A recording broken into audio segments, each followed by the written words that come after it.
Peter Port. Okay. Yes. So just talk me through how you.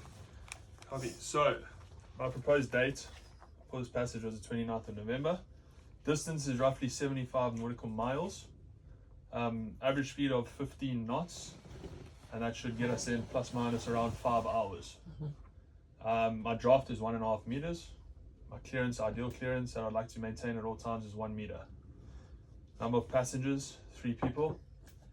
Time of departure between 0645 and 0700 hours.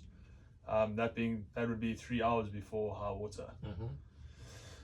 Estimated time of arrival in St. Peter's Port is 11:45 or 1145 and 1200 hours, and that would be 1 hour after high water in St. Peter. For radio and VHF channels, Salcombe Harbour Master is on channel 14. The speed limit in the channel of 8 knots. However, there is a speed limit of 6 knots between the Marine Hotel and the Saltstone. So your routing then is From there, Salcombe, Yeah, got you. down to, so my proposed plan is to come out of Salcombe at a safe starting point. Yeah. Come to that point there, being my first wheel point. Yeah. And then going on a course of 127 true. Yeah. Down. Yeah. And then approaching through Little Russell. Okay. The reason why I've chosen Little Russell is that on my proposed day, the weather, the sea state was calm. Yeah. And there was only 5 knots of wind blowing. Okay. So that's the reason why I feel that I'm confident to go down through Little Russell. How much water do you have over the bar as you come out of Salcombe? Over the bar, so I find it now. Sorry, I just need to find you. Over the bar, Yeah. I have 4.5 meters. Okay. The reason being is because my tidal height, departing Salcombe, Yeah. is 3.5 meters, and Yeah. the least depth at the bar is 1 meter. Okay, that's fine. Good. Okay. So that routing looks pretty good. Tell me what you know about this area here. So this area here is a TSS, traffic separating scheme. The reason why I've chosen this channel here, or this course, is because I am not entering the TSS at any point. I'm rather going just behind it. Are we allowed to do that? Yes, we are. I'm also crossing it at an angle which makes my intentions clear. Yeah. To any traffic in the area. Okay. So that's what I know about the TSS. And basically, what a TSS is that it's a traffic separating scheme.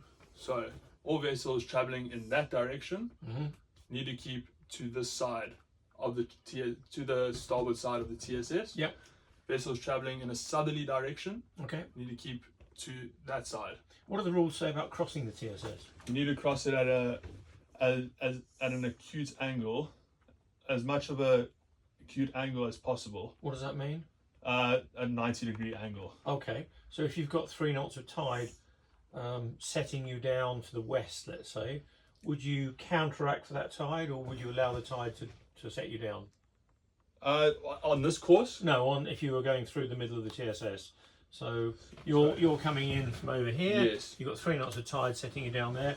Would you counteract the tide to bring you back up to where you want to go to, or would you allow the tide to set you down? Which is the correct? I'll counteract the tide. So you do a course to steer. Yes. Does that comply with the rules? Sorry. So I'm coming down here. Course. No, sorry. If it's pushing me in a westerly direction, then it's going to push my bow over and make it more of a 90-degree angle. Right. So would you counteract with the tide, or would you not counteract with the tide? You wouldn't? No. So how would you plot your position at the end of that hour's run across the traffic separation lanes if you had 3 knots of tide running? What would you do? So say we haven't got GPS, we've arrived here, and the tide is setting us down in this direction, you've been running for an hour, how would you plot your position on the chart? I'll plot it, I'll take 3 knots. So if it's over an hour, Yeah. I'll take 3 knots, which is 3 miles. Yeah. And I'll plot that at, depending the direction of the tidal stream. If it's a straight westerly tidal. Do you put that on at the beginning or at the end of the hour's run? That would be at the end of the hour's run. What's that position called if you do that? That is so.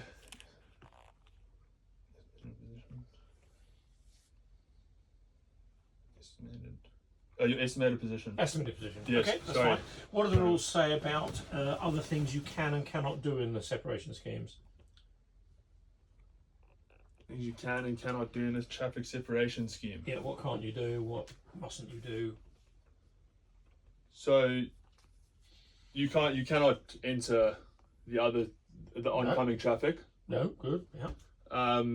You cannot anchor in that zone. Mm-hmm. You. So I'm just trying to. Don't anchor.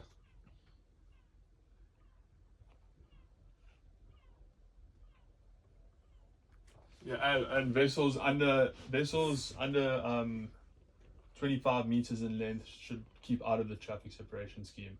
Should they? Well, they are allowed to keep out of the traffic separation scheme. Vessels. Can they go in them? Yes. Okay.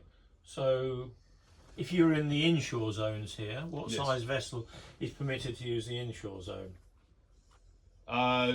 Vessels under 25 meters, under 24 meters in length. 20 meters, actually. 20. Okay.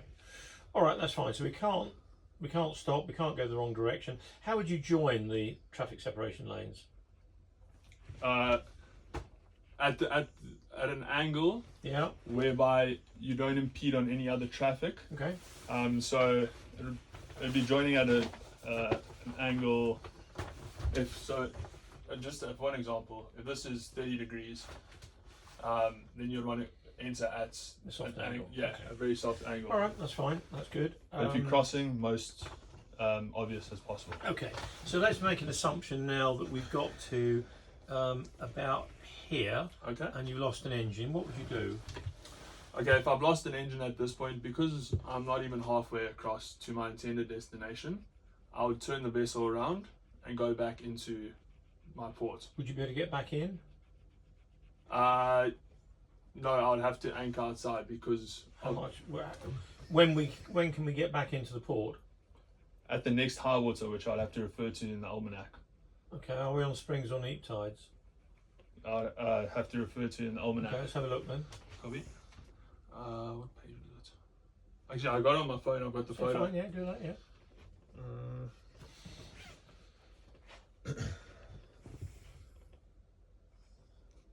So,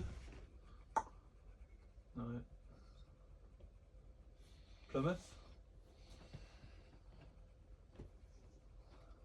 So at this stage, because we're leaving at 0645 in the morning, at this stage, if I could measure in distance, I would estimate that to be about 10 nautical miles offshore. That would have been less than an hour's of travel. Mm-hmm. So I would have turned around and come back, and by then I would actually be able to go in on the rising tide, because my high water at Salcombe on that day is at 10:04 a.m. That's a corrected high water time. Yes, Salcombe. because my standard port is Plymouth. And what's your height differences for Salcombe? Salcombe is here. Not working out. So I need.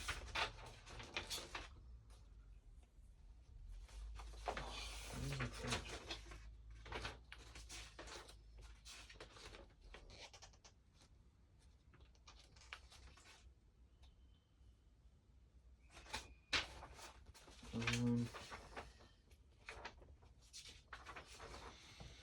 I don't have the. I've done the working out obviously because I've got my clearance height, Okay. but All right, and my okay. tide of We'll 3.5. press on.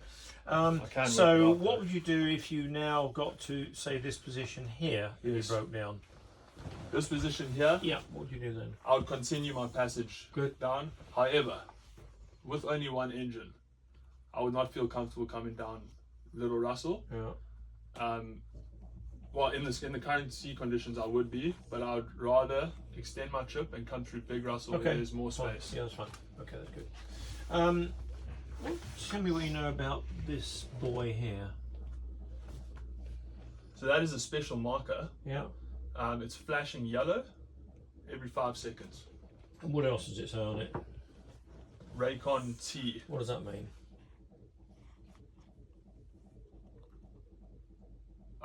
That is what it's.